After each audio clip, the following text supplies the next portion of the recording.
안녕하십니까. 박정호의 손에 잡히는 경제 플러스 박정호입니다. 경제 상황이 위축되면서 고용 상황에도 영향을 미치고 있습니다. 통계청 고용 동향에 따르면요, 취업자 수는 작년 대비 1.5% 늘어 2,700만 명 수준입니다. 물론 늘어나긴 했습니다만 문제는 취업자 수 증가 폭이 최근 22개월 만에 가장 적은 상황이라는 점입니다. 뿐만 아니라 진짜 문제는 취업의 양보다 질이 더욱 악화됐다는 점인데요. 연령별로 보면 사회초년생인 20대, 30대 취업자는 줄거나 소폭 증가했고요. 경제의 허리라고 할 수 있는 40대는 오히려 감소했습니다. 그렇다면 증가한 취업자는 어느 연령대에서 늘어난 걸까요?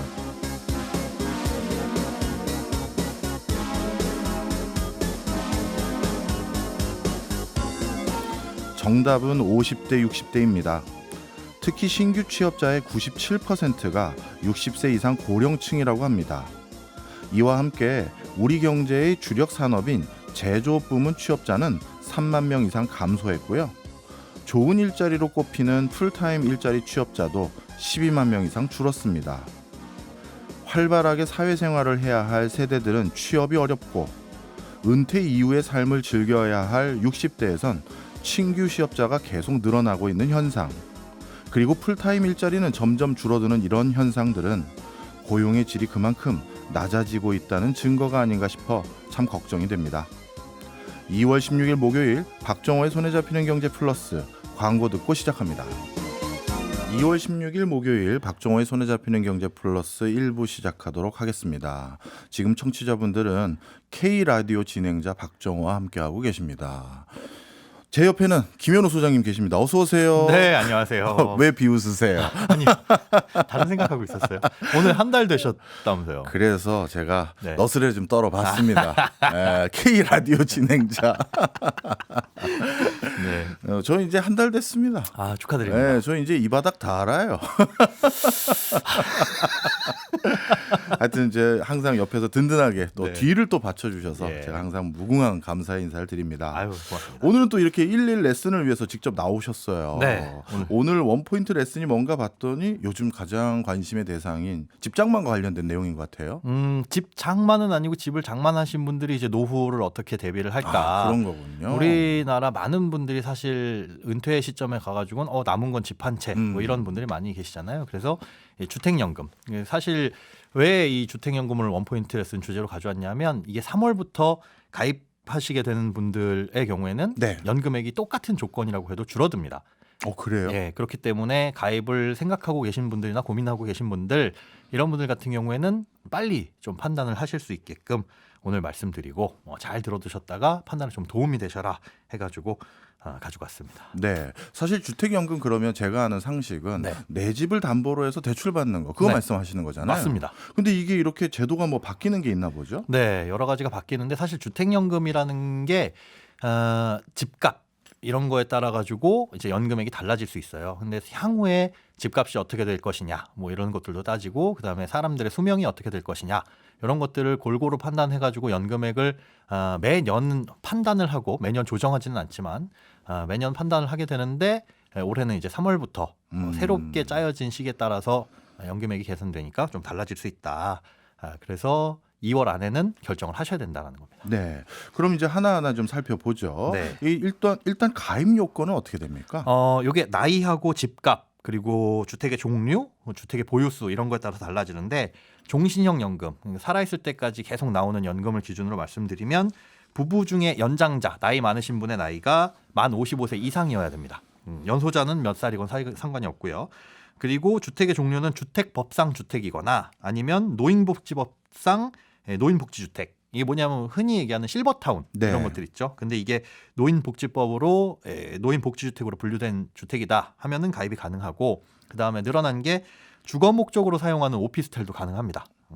그런데 그렇지 않은 경우, 똑같은 오피스텔이라고 하더라도 뭐 사무용은 당연히 안 되고요. 그 집값도 영향이 있는데, 이 공시가격 기준으로 9억 원 이하인 1주택자 혹은 다주택자인 경우에는 그 집을 다 합쳤을 때, 우리 가구가 갖고 있는 집을 다 합쳤을 때 9억 원 이하여야 됩니다. 9억 원을 초과하는 경우에는 이제 2주택자는 해당이 되는데, 집이 두 채인데 9억 원 넘었다 공시 가격이. 그런 경우에는 가입을 한 다음에 3년 이내 한 개의 주택을 처분하는 조건으로는 가입이 가능합니다. 요 집값이 이제 9억 원 공시 가격 9억 원 이것을 좀 올리자라고 예. 하는 얘기가 작년부터 계속 나오고는 있었는데 어떻게 반영이 됐나요?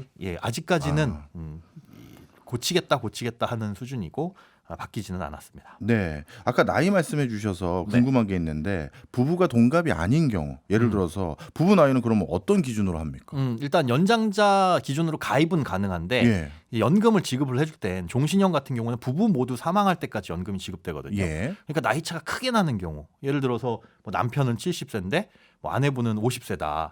그러면은 남편분이 빨리 돌아가시고 그다음에 나머지 배우자분이 살아생전까지 계속 드려야 되기 때문에 그런 경우에 연금을 계산할 때는 연소자 기준으로 하게 됩니다.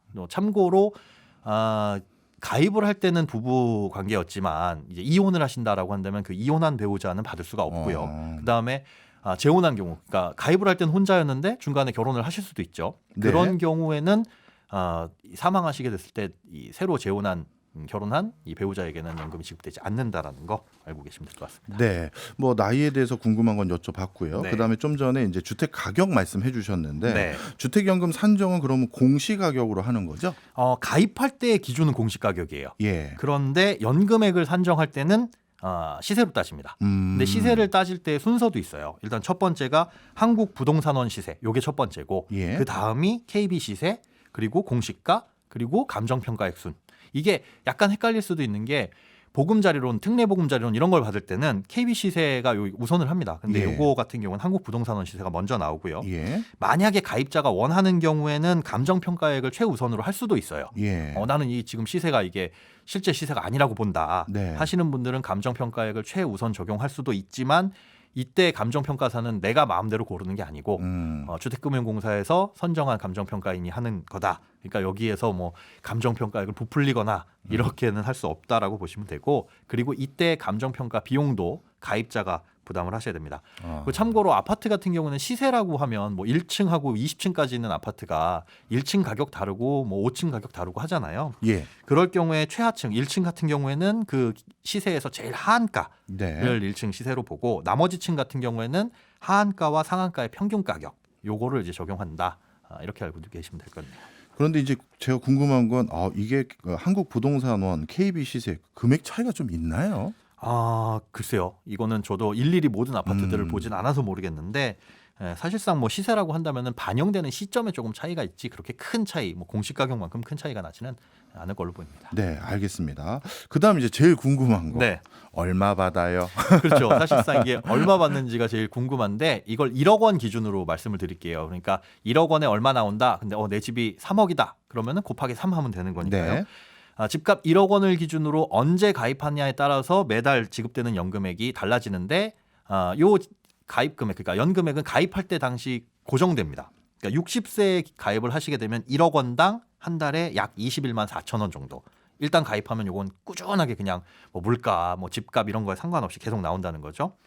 60세는 21만 4천 원인데 65세는 25만 5천 원, 한 4만 원 정도 올라가죠. 그리고 70세에 가입하면 30만 8천 원, 75세에 가입하면 38만 원, 80세에 가입하면 훅 올라가서 48만 원이 지급됩니다. 그러니까 종신토록 나오다 보니까 평균 수명을 따졌을 때 네. 평균 수명에 근접한다라고 한다면 연금액이 조금 더 많이 나올다 이렇게 보시면 되는데 요거 자세한 거는 주택금융공사 홈페이지 들어가시면 본인의 나이 그리고 집값 이런 것들을 입력을 해보시고 모의 계산이 가능합니다.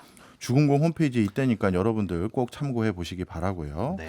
말씀을 쭉 듣고 보니까 결국 집값 올라갔을 때 가입하면 연금 더 많이 받는 거잖아요. 그렇죠. 그러면 최근 몇 년 사이에는 가입자가 많이 늘었겠습니다. 사실은 최근 1, 2년 사이엔 가입자보다 가입을 해약하시는 분들이 많이 있었어요. 집값이 오르고 있다 보니까 예. 3억일 때 가입했는데 한 3년 전에 근데 보니까 집값이 쭉쭉쭉 더 올라서 올랐으니까. 4억 되고 5억 되면 지금 가입하면 더 좋을 텐데 하고 해약하시는 분들이 재작년까지는 굉장히 많았고 작년 초까지도 많았는데 지금은 이제 가입자가 늘어나는 추세입니다. 그러니까 집값이 하락한다는 얘기들도 많이 나오고 네. 있잖아요. 그러니까 더 떨어지기 전에 내가 가입을 하자라고 생각하시는 수요가 몰린다라고 볼 수 있고 그다음에 또 한 가지가 아까 시세를 제일 가장 먼저 반영한다라고 말씀드렸는데 옆집에서 보니까 뭐 부동산 중개업소에 알아보니 얼마에 팔렸다더라. 근데 그게 바로 실시간으로 시세에 반영되지 않다 보니 야 이거 좀 싸게 떨어졌네. 그럼 시세 반영되기 전에 빨리 가입해야지 하는 수요가 몰려서 지금은 저 주택연금 가입할래요라고 한다면 지역에 따라서 그 지사가 가지고 상담을 받고 가입을 하는 거거든요. 그러다 보니까 신청을 하더라도 뭐 일주일 이상 걸리거나 뭐 한 달까지도 소요되는 곳들이 있어서 만약에 지금 고민을 하고 계신 분들이 있다라고 한다면 일단은 신청을 해놓고 네. 번호표 뽑은 다음에 결정을 하시는 게 주택금융공사 분들께는 죄송하지만 빨리 하시는 게 좋을 것 같습니다. 예. 그러면 이제 그 어떻게 보면 정론이라고 해야 될까요? 네. 주택연금은 그럼 도대체 언제쯤 가입하는 게 제일 좋을까? 부동산 시세 흐름 말고 네. 거기에 대해서 뭐라고 조언하세요? 이게 사실 뭐 집값이 비싸고 나이가 많을 때 가입하는 게 좋기는 한데 네. 그럼 나이 지금이 내가 60세인데 한 80세쯤 가입할까? 70세쯤 가입할까? 나는 그때부터 필요할 것 같아라고 하더라도 마냥 미뤄둘 수만은 없는 게 앞서 말씀드린 대로 다음 달부터 좀 조정이 돼서 덜 나온다라고 말씀드렸잖아요. 예. 그렇기 때문에 그렇게 안 좋아진 부분 예전에 과거에는 이게 1억당 27만 원 정도 60세에 가입했을 때 그렇게 나오던 시절도 있었습니다. 근데 이게 금리, 장기적인 금리의 추이, 그다음에 집값의 방향, 그리고 평균 수명. 이게 평균 수명이 더 늘어나게 되면 연금액도 줄어들 수밖에 없겠죠. 그렇겠죠. 이제 그런 것들을 반영해서 조금씩 매년 조정이 되기 때문에 너무 이제 늘려놓는 것보다는 내가 필요한 시기를 정해가지고 가입을 하시는 게 가장 좋을 것 같고요. 3월이 되면은 얼마나 줄어드냐? 이제 평균적으로 보면은 1.8% 정도 연금액이 감소합니다. 예를 들어서 뭐 주택 가격이 6억 원 기준으로 55세 가입자가 받는 금액 같은 경우에는 기존에 지금까지는 96만 7천 원 정도가 나오는데 이게 조정 후에는 90만 7천 원으로 훅 떨어지고요. 60세에 가입한다라고 했을 때는 128만 원 정도를 받을 수 있었는데 이게 122만 원 정도로 70세 같은 경우는 185만 원씩이나 받을 수 있었는데 이게 180만 원으로 그러니까 기왕 가입할 거라고 한다면 미뤄두지 말고 가입을 하시는 게 좋을 수 있겠죠. 네, 그렇겠네요. 실시간 문자 메시지에 네. 질문 하나 들어왔습니다. 임태선님께서 뭐라고 주셨냐면 주택연금 받고 있는 상황에서 네. 전세 주는 건 가능한가요? 전세 주는 게 결론적으로 말씀드리면 불가능합니다. 그러니까 주택연금을 받기 위한 유지하기 위한 가장 중요한 요건이 네. 그 집에 거주를 하셔야 돼요. 거주가 요건이군요. 예, 계속 거주를 해야 되는데 그럼 전세세입자랑 같이 사셔야 되겠죠. 그 두 번째 그게 첫 번째 문제인 거고 두 번째 문제는 뭐냐면 보증금을 받으면 안 돼요. 그러니까 보증금을 받는 이거 자체가 불가능해집니다. 이게 저당권이 벌써 주택금융공사에 가장 먼저 설정이 되기 때문에 보증금을 받을 수도 없고 그리고 보증금을 그렇게 낼 세입자도 안 들어올 거고요. 그래서 현실적으로 봤을 때는 전세를 주는 것은 불가능하다. 다만 내가 내 집에 살 수 없는 경우가 있을 수 있어요. 네. 그러니까 몸이 안 좋아서 예. 요양원에 들어가야 된다거나 아니면은 자녀들의 봉양을 받아야 된다거나 뭐 여러 가지 문제가 있을 수 있죠. 그런 경우에는 주택금융공사가 허가를 하면 그 집에 안 살아도 되거든요. 그럴 경우에는 보증금 없는 월세 같은 거. 보증금 없는 월세도 있나요? 우리가 하숙 같은 거 있잖아요. 예. 그런 느낌으로. 물론 이제 내가 그 집에서 살면서 그렇게 받아도 되는 거고 네네네. 아니면은 그런 특별한 사유로 집에서 못 살면 보증금 없는 월세 같은 걸로 세입자는 드릴 수 있다.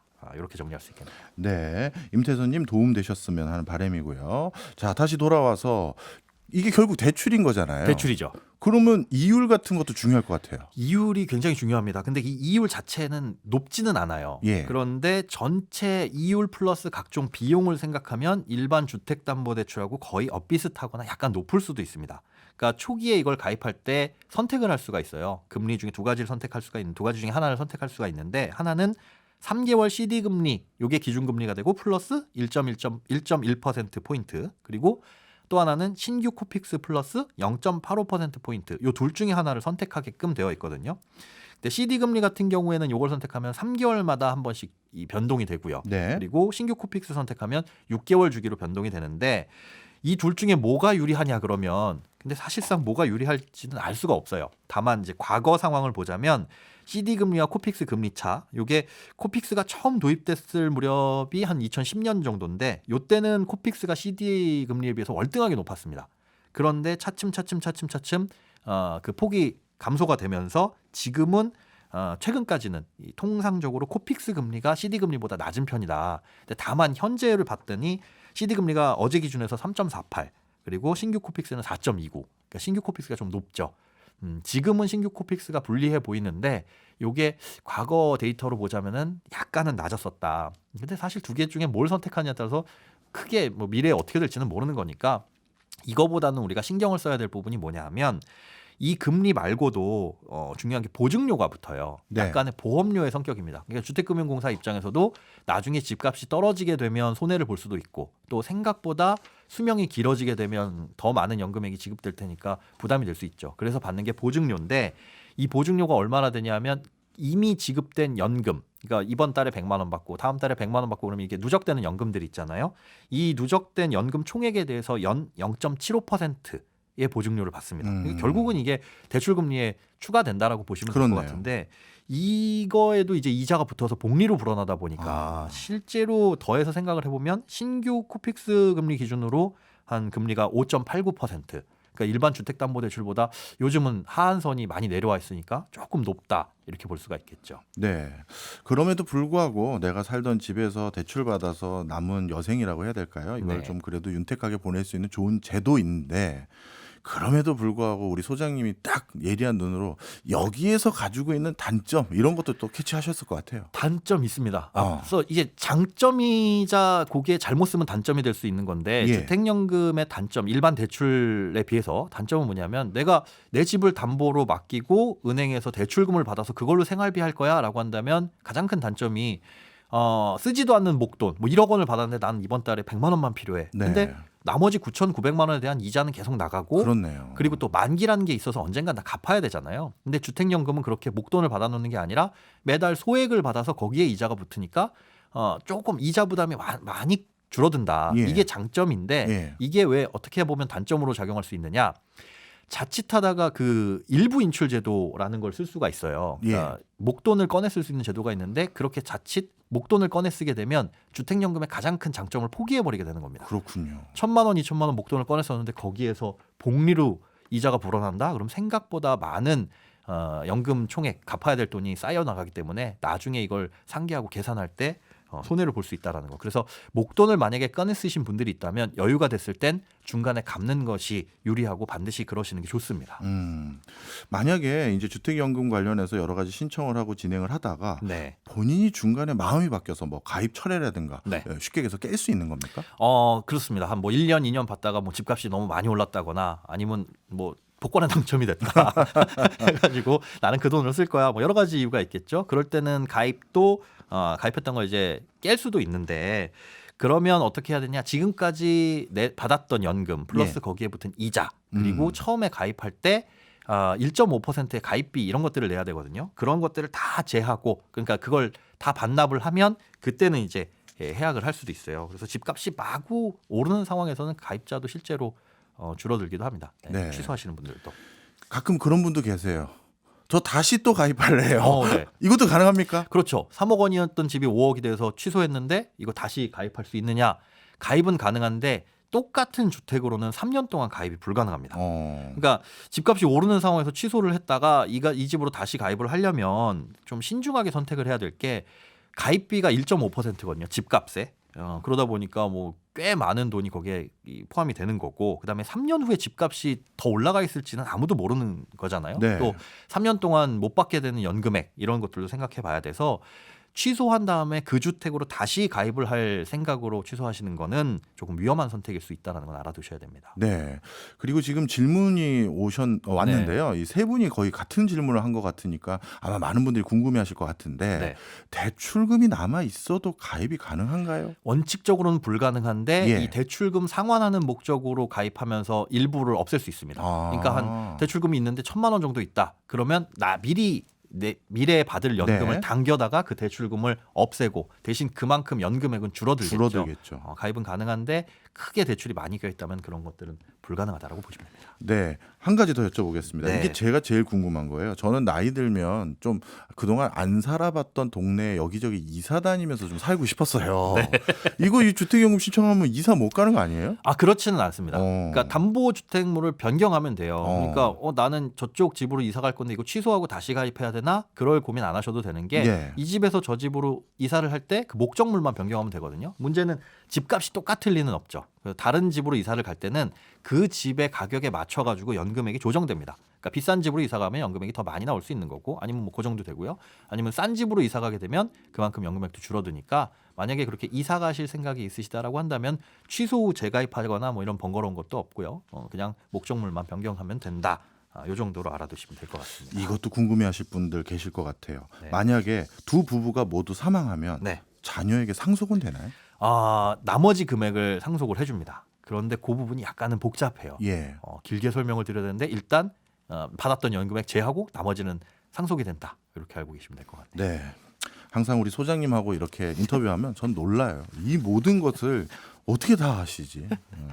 오늘도 우리 일부를 꽉 채워주신 진정한 K라디오 진행자인 김현우 소장님께 다시 한번 감사드립니다. 고맙습니다. 네, 고맙습니다. 저희는 광고 듣고 2부로 돌아오겠습니다. 네, 저희 손경제 플러스 시간에 요즘 가장 주목받기 시작한 코너 중에 하나죠. 세상의 모든 책을 경제적인 시각으로 읽어보는 체크리스트 시간입니다. 오늘도 제 곁에는 장동석 출판 평론가 함께 계십니다. 어서 오십시오. 안녕하세요. 어떻게 오늘은 또 어떤 책을 들고 오셨는지 궁금합니다. 요즘 저도 좀 많이 놀라는 게요. 제 주변 지인분들한테 이 코너에 대해서 피드백을 좀 받았을 거 아니겠습니까? 예. 근데 야, 한국 국민들이 제가 참 존경스러운 게 고전에 대해서 이렇게 뭐라 볼까요? 애착을 보이고 관심이 있는지 몰랐어요. 사실은 우리는 어려서부터 고전에 굉장히 밀접한 교육을 받고 자랐어요. 물론 내용은 잘 모르더라도 뭐 장자크 루소의 사회계약론 다 아시잖아요. 예, 마르코 폴로 하면 동방경록. 그럼요. 읽어보진 않았지만 오늘 소개해드릴 이야기는 바다. 사실은 바다는 낭만적으로만 생각하시지만 인류가 그곳에서 살았고 그 옆에서 인류 삶의 원천이었고 또 교역을 통해서 넘나들면서 대륙을 넘나들면서 경제의 가장 중요한 요인 중에 하나였어요. 예. 바다를 극복하지 못하면 교역할 수 없었기 때문이죠. 네.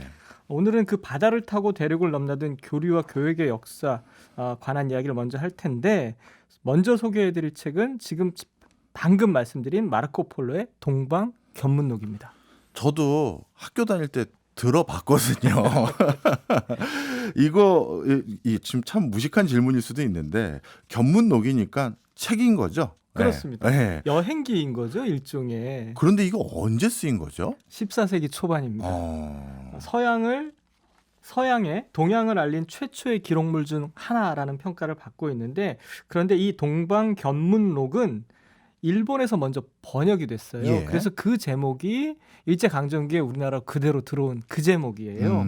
본래의 제목은 세계의 서술, 나는 세계를 이렇게 봤다. 뭐 이런 제목쯤의 구성으로 되어 있습니다.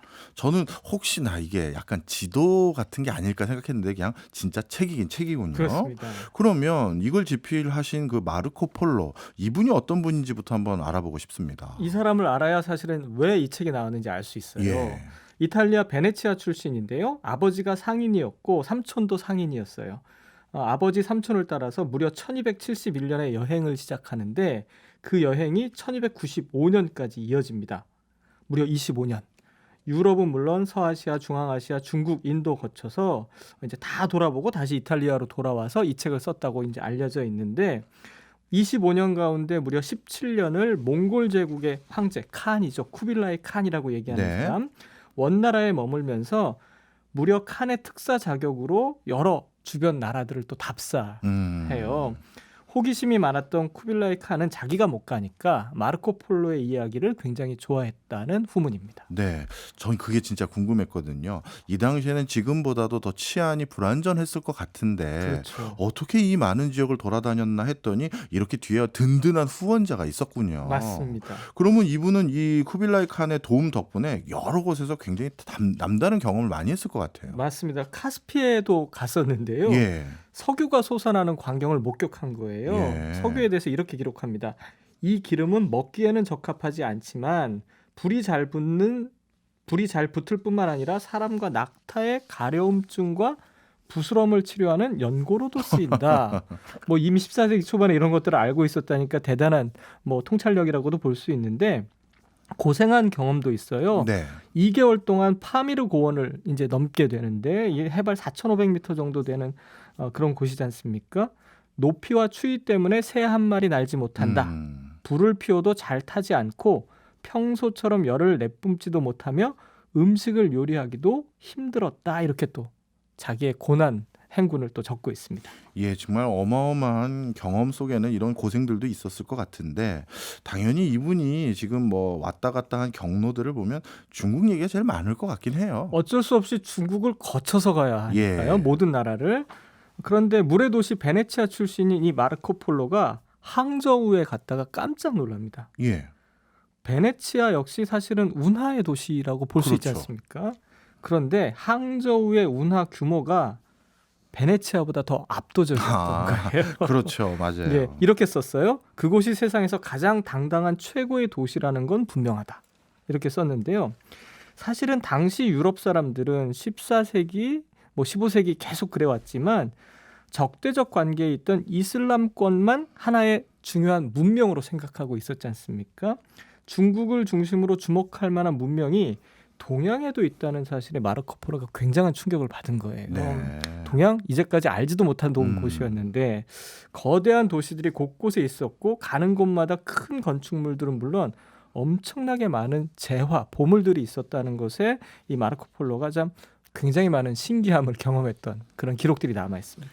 아마 이게 동방견문록이니까 여기에 이제 각지 돌아다녔던 내용들 전부 얘기하면 오늘 뭐 시간도 모자랄 것 같은데요. 그래서 이렇게 여쭤보겠습니다. 우리 평론가님은 개인적으로 어떤 대목, 어떤 구절이 제일 기억에 남으세요? 사실은 중세 유럽은 기독교의 세계였지 그렇죠. 않습니까?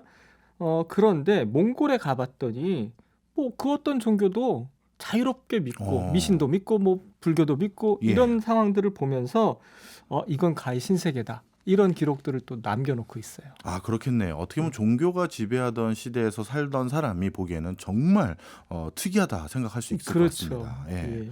근데 이제 본격적인 궁극적인 질문을 한번 드려야 될 것 같아요. 송경제란 말이죠, 저희가. 그 동방견문록이라는 이 유명한 고전을 경제 프로그램에 가져오신, 추천하신 이유가 있을 것 같아요. 사실은 이 동방견문록 때문에 서양 사람들이 동양에 관심을 갖게 됐고 그 관심이 경제적 교류로 이어졌다는 거예요. 말로만 듣던 동양의 시체를 조금씩 알아가게 되는 계기가 됐고 그래서 당시의 유럽의 권력자들과 상인이 새로운 시장이 있구나. 예. 여기 가야겠다. 이런 생각들을 했다라는 거죠. 동양이라는 새로운 시장과 영토까지 개척할 수 있었으면 더 좋겠다. 이런 생각들을 했다는 겁니다. 그런데 이제 이 마르코 폴로의 동방견문록이 한동안 이제 구설에 올랐어요. 왜냐하면 너무 과장된 표현이 많은 거예요. 보통 우리가 뭐 500년 만에 만났다 뭐 이런 얘기 하잖아요. 네. 수치상으로 이런 기록들이 너무 많았던 거예요. 그런데 역사적 기록들이 하나씩 이제 발견되면서 이 동방견문록이 정확하지는 않지만 당대의 기록으로 충분한 가치가 있다는 것이 이제 계속 밝혀지기 시작했어요. 예. 이 책이 사실은 필사본이 유럽 사회에 퍼지면서 성서 다음으로 많이 읽혔다는 뭐 이런 이야기도 있거든요.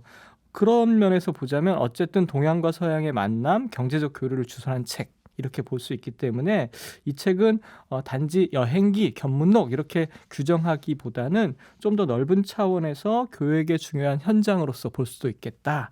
뭐 이런 생각을 해서 오늘 이 책 소개해드렸고요. 여기서 교육의 중요한 현장이었던 바다에 관한 책 하나 덧붙이고자 합니다.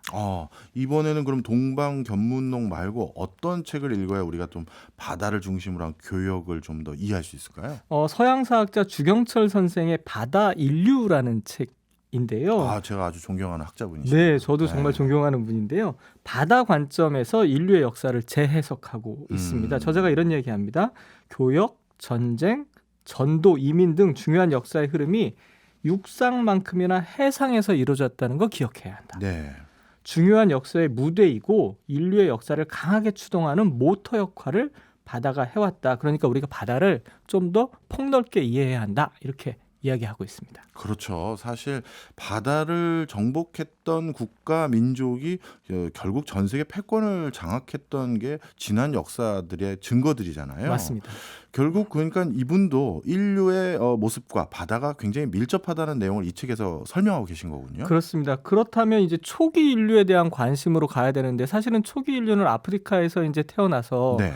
육상을 통해서만 이제 이동했다라고 이제 네. 전해지지 않습니까? 그리고 시간이 지나서 나중에 다른 대륙으로 넘어갔다 이렇게 예. 이제 정설인데 사실은 이 현생 인류 호모사피엔스는 6, 7만 년 전 초기 무대였던 아프리카 벗어나면서 아주 일단의 무리가 바다를 건너서 오스트레일리아로 갔어요. 지금과는 이제 지도의 형태가 좀 대륙의 형태가 좀 달랐을 거라고 보고 있는데 네. 타이, 수마트라, 자바, 보르네오 등 이 큰 대륙인 순다까지 걸어가서 네. 거기서 뗏목, 카누를 만들어서 정말 도전을 시작한 거죠. 예. 뉴기니, 태즈메니아로 이제 옮겨갔고 또 결국은 이제 오스트레일리아로 가게 됐는데 물론 오스트레일리아로의 이주뿐만 아니라 인간의 모든 이주는 한 번에 끝난 게 아니라는 사실이에요. 계속해서 뒤에서 이 사람들이 바다를 건너는 모험을 감행하면서 이 사람들이 새로운 집단을 이루게 되는 거예요. 야, 저는 참 그런 거 보면 우리 인류가 놀라운 게 저는 그 망망대해를 보면 겁나서도 안 갈 것 같은데. 저도요. 참 어떻게 이렇게 계속해서 도전을 하는지 정말 놀라울 뿐인데요.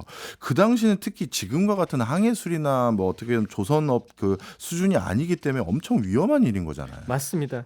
그런데 저자가 여기서 우리가 가진 선입관 하나가 있다. 예. 그걸 바로 잡자 이렇게 얘기하는 게 뭐냐면 선원들이 두려움 이겨내고 바다로 나가서 새로운 대륙을 발견하고 거기서 정착했다. 그러니까 모험심과 뭐 개척 정신이 대륙을 건너는 원동력이었다. 이렇게 이야기하는 경우들이 많지 않습니까? 하지만 저자가 보기에는 바다를 건넌 지금 말씀드린 것처럼 뒤이어서 계속 건너면서 이 사람들이 하나의 어민 공동체를 형성했고 초기 항해와 교역의 주체로서 이제 자리 잡게 되는 건데 결국은 이 어민 공동체들의 곳곳에 있는 네트워크들이 연결되고 순차적으로 이웃 지역과 교류하게 되면서 결과적으로 더 먼 지역까지 갈 수 있었다. 이렇게 이야기하고 있어요. 결국 공동체 네트워크의 지원이 있었기 때문에 이렇게 원거리까지 가능했던 거군요. 그렇습니다. 근데 제가 기억하는 역사에서 바다는 이런 공동체로 네트워크를 구축해서 서로 상호 도와주는 구조가 아니라 뭐 바다나 바다 인근을 놓고 싸우는 전쟁만 전 기억나거든요. 그러니까 공동체가 형성되면 이제 곧바로 싸움이 시작되는 건데요. 맞습니다. 고대 그리스는 이미 기원전 850에서 750년 사이에 전투에 쓰고 교육도 할 수 있는 긴 배들을 만들었어요. 기원전 한 760년에서 700년 사이에는 노군들을 배치한 전함까지 만들었거든요. 갈수록 전함 성격이 강해집니다. 이제 정복 전쟁에 나서게 되는 거죠. 그래서 적선의 측면을 들이받을 수 있는 장치인 충각. 왜 이렇게 배에 보면 이렇게 용머리 같은 거 있지 않습니까? 네, 알죠. 네. 그게 아주 큰 쇠로 돼 있잖아요. 네. 그걸 충각이라고 하는데요. 이미 이제 전함에 이때부터 장착이 되기 시작했어요. 기원전 5세기경부터 이탈리아 내에서 두각을 나타낸 로마가 결국은 기원전 2세기에 이르러서 지중해 세계를 통합하는데요. 이건 결국은 빠른 속도로 강력한 해국력을 양성했기 때문이에요. 결국 바다를 장악했기 때문에 로마가 지금의 로마인 것이죠. 그런데 이제 중국 관련한 학자분들하고 좀 얘기를 나누다 보면요, 이 서양에서 바다에 대한 이야기 기술한 거는 다 아니고 우리 중국의 선조들이 더 대양 기술이 좋아서 저 아프리카까지 옛날에도 갔다 왔다 하고 뭐 이런 얘기들 많이 하시는데 이 책에서는 아시아는 어떻게 얘기하나요? 맞습니다. 이제 아시아에서도 이미 기원전 1세기부터 중동과 그 너머 지중해 세계와 이제 간접 교류하던 시대였거든요. 네. 그러니까 당제국 때부터 이미 해양 네트워크의 일원이었다는 거예요. 저자가 보기에는 그런 문헌들도 굉장히 많이 남아 있고요. 송나라에 이르러서는 적극적인 국제 교역의 주체가 또 되었습니다. 동방견문록에 언급된 바 있는 이 항저우는 물론 광저우 같은 곳에는 해외 무역을 관장하는 시박사라는 것이 설치되어 있었어요. 이게 네. 우리 역사 시간에 배웠던 세계사 시간에 배웠던 이야기인데요. 그래서 한반도와 일본은 물론 페르시아만, 홍해, 인도의 동서해안까지 교류를 했으니까 중국을 중심으로 말씀하신 것처럼 동양에서도 이미 오래전부터 해양 네트워크가 형성되어 있다. 이렇게 말씀드릴 수 있겠습니다. 결국 말씀 듣고 보니까 바다라는 어떤 중간 매개물을 통해서 세계들이 서로 확장하면서 서로 교류한 것 같은데 결국 세계사에서 가장 큰 자취를 남긴 것은 이런 바다를 가장 먼저 원활하게 사용했던 유럽 아니겠습니까? 결국 천년경부터 바다의 중요성을 알았던 유럽이 세계사의 주체로 등장하게 되는 것이었죠. 그런데 거기에는 밑받침이 하나 있었어요. 네. 지도 제작. 아, 지금과 같이 완벽한 형태의 지도는 아니었지만 다양한 방식으로 지도가 제작이 되었고요. 또 번역서들을 이때부터 이제 많이 출간하게 되는데요. 그 선두가 포르투갈 그리고 에스파냐가 또 뒤를 이었죠. 콜럼버스는 에스파냐 국왕을 설득해서 탐험에 나섰고요. 신대륙 발견까지 또 쭉 그 다음 세기에 이어지게 되는데 결국은 사실은 단선적인 세계관에 갇혀 있던 유럽 세계가 배를 만들고 바다로 나가면서 근본적으로 세계를 정복할 수 있는 새로운 세계관을 획득하게 된 것인데 이후 유럽 제국들이 이제 식민지 쟁탈에 나서게 되는 주한 요인도 결국은 바다를 정복했기 때문에 이렇게 볼 수 있는 거죠. 네. 오늘 두 가지 중요한 책들 말씀해 주셨는데 고전에 해당되는 마르코 폴로의 동방견문로 그리고 주경철 교수님의 바다인류 두 책 소개해 주셨어요. 네. 워낙 그 두 분 모두 방대한 자료에 기반해서 집필하시는 분들일 것이기 때문에 뭐 이거 한번 정리해 주셔야 될 것 같은데요. 네. 결국 그 바다는 낭만의 영역에서 그보다 더 큰 경제의 영역을 포괄하고 있다는 것, 결국은 인류의 삶을 포괄하고 있다는 것이 두 책을 통해서 잘 드러나고 있고요. 특히 주경철 교수님 책은 뭐 군사학, 경제학, 해양과학 등 정말 다양한 인접 학문들의 최신 동향을 보실 수 있거든요.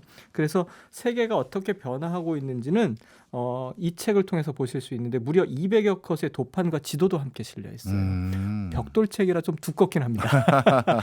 그럼에도 불구하고 주경철 교수님 워낙 대중과 잘 호흡하시는 분이시기 때문에 읽기 쉽게 잘 기록되어 있으니까 한번 시간 나실 때 이렇게 떠들어 보시는 것도 네. 좋겠다 이런 생각을 갖게 됩니다. 예전에 어떤 칼럼을 읽었는데요. 우리가 지금 우주 시대를 도모하고 있긴 합니다만 아직까지 우리 바닷속에 뭐가 있고 어디가 있는지도 제대로 모르는 상황이라고 하더라고요. 예, 주 교수님이 그래서 앞에서 그 얘기 하십니다. 바다는 우주보다 더한 미지의 영역이다. 네. 이 책에서 그것을 한번 확인해 보시기 바랍니다. 네, 아주 우리 곁에 있는 가장 중요한 자원의 보고 바다에 대해서 중요성을 다시 일깨워주는 시간이었습니다. 지금까지 장동석 출판 평론가였습니다. 고맙습니다. 고맙습니다. 네, 지금 흘러나오는 노래는 마이클 부블레의 홈입니다. 김현우 소장님 덕분에 집이라는 건 지금엔 소중한 안식처이자 노후에는 노후 대비의 수단이라는 걸 또 한번 일깨워주는 시간이어서 선곡해봤습니다. 오늘도 행복한 하루 보내시길 바라면서 박정호의 손에 잡히는 경제 플러스는 내일 11시 5분에 다시 찾아오겠습니다. 고맙습니다.